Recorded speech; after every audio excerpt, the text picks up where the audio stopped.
What's up, guys? Just want to kind of do an overview of my Spyderco Taichung Collection.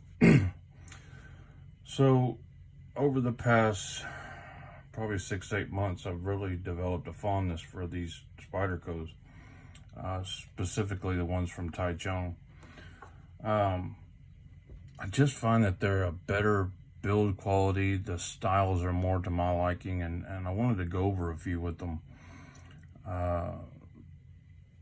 I reviewed these last night, the Spyderco Rubicon. Beautiful, beautiful knife. That one's actually in the waffle group right now. Spyderco Magnitude, the one I chose to keep out of the two. One of my favorites of all time, the Spyderco Techno.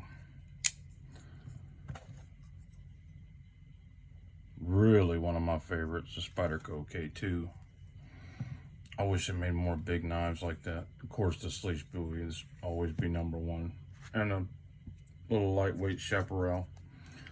So the chaparral, the Swayback, the Bowie, and the Techno all use the same steel. My favorite steel is CTS XHP. Wish they used more of that. I heard today in one review that it was kind of hard to get because it's used for other purposes besides knife steel. These are the knives that have made it in my collection out of all the knives that have come through the review channel that I've purchased, and it seems like thousands of them, but it's probably hundreds. These are the ones that stuck with me the most and that I made a decision to keep. The one in this there's one in this collection I've bought twice, the Swayback, and I'm just still on the fence about this knife.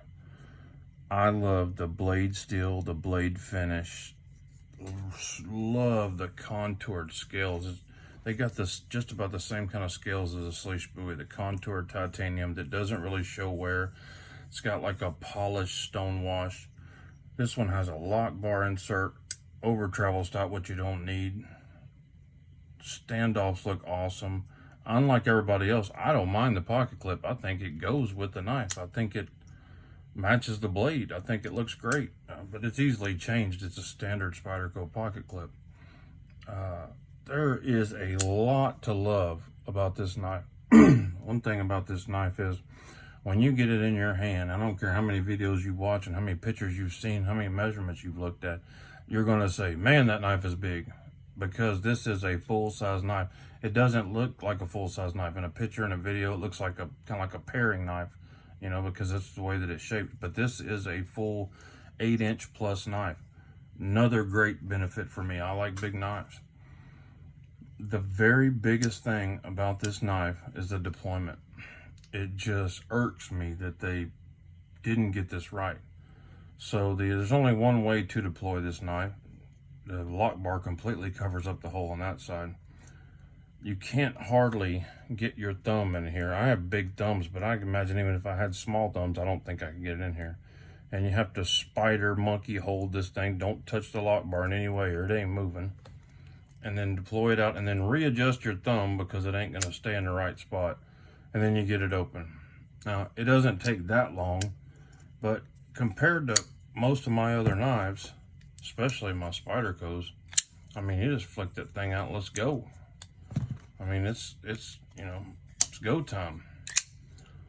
That one's a flipper, and it still flips out with the thumb hole. Every one of them. I mean, it's, even my chaparral is a lock back, and you just flick it out and let's go.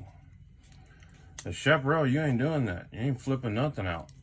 It's something you really got to get used to.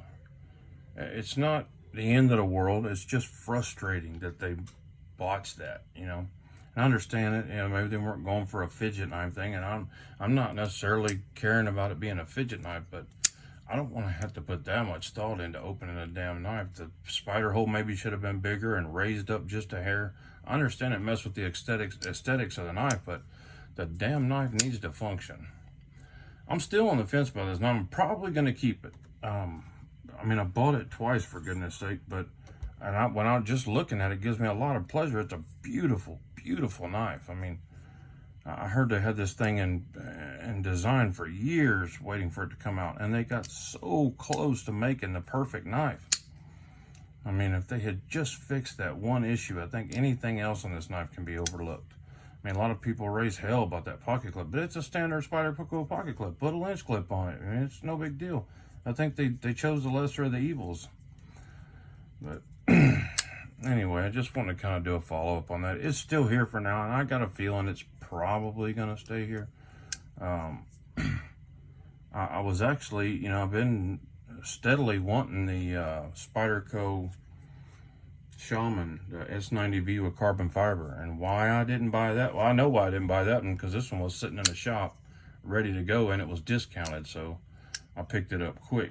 You know, it wasn't a huge discount. It was like $250, and they're like $270 something, so it was, I mean, it was decent, but I couldn't pass it up. They even had another Spyderco there that was, you know, an extremely desirable Spyderco, one that was pretty rare, and it was cheap, but I ended up buying this one. So it must belong in my collection, I guess. This one has a special place in my heart. I carry this thing all the time. Love that. But I just really like the Taichung Spydercos. I mean, they're I tried the Spidey shelf. I didn't care for it. It just wasn't my deal. But anyway, just want to give you guys an overview of my Taichung knives. Y'all have a great weekend. Bye.